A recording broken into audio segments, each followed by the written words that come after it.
প্রশ্ন করব বা শেষের দিকে, যে আপনি যেখানে শেষ করলেন যে শিক্ষকের লক্ষ্য, এই প্রাইমারি শিক্ষা এবং তার সঙ্গে স্কুল শিক্ষা, প্রচুর ছেলেমেয়েরা আর কি শিক্ষক হয়ে রাস্তায় বসে, শিক্ষক হতে চেয়ে রাস্তায় বসে, নিয়োগ দুর্নীতি ভেতর থেকে ক্যান্সারের মতো ছারখার করে দিয়েছে গোটা ডিপার্টমেন্টকে, মানুষের আস্থাকে, শিক্ষকের প্রতি ছাত্রের ভরসা বা নজর, ছাত্রের প্রতি, ছাত্রের শিক্ষকের প্রতি ছাত্রের রেসপেক্ট, শ্রদ্ধা সব বরবাদ হয়ে গিয়েছে। সেই জায়গা থেকে দাঁড়িয়ে একটা কঠিন প্রশ্ন, শিক্ষক রিক্রুটমেন্টটা কি হবে? শিক্ষক রিক্রুটমেন্ট যথাযথ হবে, হবে তো 100%, মানে যা দরকার তাই হবে। গ্রামের স্কুলে মাস্টার থাকবে, 100% থাকবে। মানে সব শহরের স্কুলে চলে এলো না না, নিজের ছেলেকে মাস্টার নিজের ছেলেকে বেসরকারি স্কুলে দিয়ে শহরের স্কুলে পড়াবে, চলে এসছে গ্রাম থেকে, অযোধ্যা পাহাড় থেকে পুরুলিয়ায় চলে এসছে, পুরুলিয়ার স্কুলের ছেলেকে পড়াবে নিজের, পুরুলিয়ার অযোধ্যা পাহাড়ের ছেলেরা পড়তে পারে না, তার কারণ মাস্টার নাই। দেখুন, অতি সম্প্রতি আমি বিধায়ক হওয়ার পরে একটি শিক্ষক সংগঠনের সম্বর্ধনা জ্ঞাপন অনুষ্ঠানে গিয়েছিলাম। তাদের সামনে আমার অনুরোধ একটাই ছিল যে আপনি যদি আপনার স্কুলে আপনার ছেলে মেয়েকে পড়াতে পারেন, এই কনফিডেন্স যদি আপনার থাকে, তাহলেই আপনি শিক্ষক হিসেবে সফল বলে নিজেকে দাবি করতে। ঠিক। এবং চিকিৎসকের ক্ষেত্রেও সরকারি চিকিৎসক বেসরকারি হাসপাতালে চলে যাচ্ছে না, চিকিৎসা বিষয়টা আমার কাছে সম্পূর্ণ অজানা।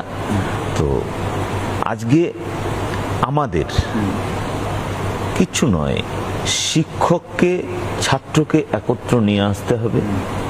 তার জন্য আমাদের কিছু দায়িত্ব আছে, আমরা দায়িত্ব এড়িয়ে যেতে পারি না। আমার মন্ত্রক দায়িত্ব এড়াতে পারে না। আজকে ছাত্র আছে শিক্ষক নেই, শিক্ষক আছে ছাত্র নেই, তার জন্য আমার মন্ত্রক দায়ী। ঠিক। কে মন্ত্রী ছিল, কোন সরকার ছিল, সেটা আমি বলছি না, যেই থাকুক আপনাকে ময়লা পরিষ্কার করতে হবে, দায়িত্ব আমার, এবং সেটা আমরা করব। তার জন্য কিছু তেতো সিদ্ধান্ত নিতে হলে নিতে হবে, কিছু ভালো সিদ্ধান্ত নিতে হলে নিতে হবে।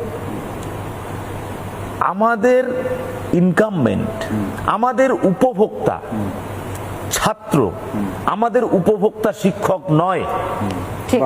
আমি আজকে এটা শিক্ষামন্ত্রী হিসেবে আপনার সামনে বলে যাচ্ছি, আপনার উপভোক্তা ছাত্র, আমার উপভোক্তা ছাত্র, আমার উপভোক্তা শিক্ষক নয়। Student first, no compromise.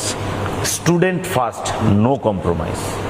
আজকে শিক্ষকদের সমস্ত সুবিধা অসুবিধা দেখবার দায়িত্ব আমাদের। তো বাচ্চাগুলো তো ছেলে মেয়ে আসতেই পারছে না, ওদের সমস্ত রকমের সুবিধা অসুবিধা দেখবার দায়িত্ব আমাদের।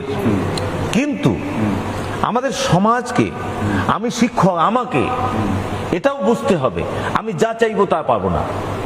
প্রত্যেক শিক্ষক আমার বাড়ির পাশের স্কুলটি আমার চাই, আমি সেখান থেকেই করব, এটা হবে না, এটা চাকুরির শর্তে নেই। ঠিক ঠিক। এটা চাকুরির শর্তে নেই। আমি হাত জোর করে তাদের বলবো, আমায় মাফ করবেন। এবং সেটা যেনতেন প্রকারণও, আমি ট্রান্সফারটা চাই মানে যেনতেন প্রকারণ, এবং সেখান থেকে শুরু হয় সমস্ত পেছনের দরজা দিয়ে। আমাদের আইনের মধ্যে কোথাও যদি গলত থাকে, কোথাও যদি তার ফাঁক থাকে, সে ফাঁকও বন্ধ করতে হবে, সেটাও আমাদের দায়িত্ব। কিন্তু পরিশেষে একটাই বিষয় আছে, প্রত্যেকটি ছাত্রের শিক্ষার অধিকারকে মর্যাদা দেওয়া এবং তা পূর্ণ করার সম্পূর্ণ দায়িত্ব আমাদের এই সরকারের। এবং সেই সরকারের পক্ষ থেকে আমাদের সম্মানীয় মুখ্যমন্ত্রী শ্রী শুভেন্দু অধিকারী মহাশয়ের পক্ষ থেকে আমি শ্রী দীপক বর্মন বলছি, সে দায়িত্ব আমরা পূর্ণ করব।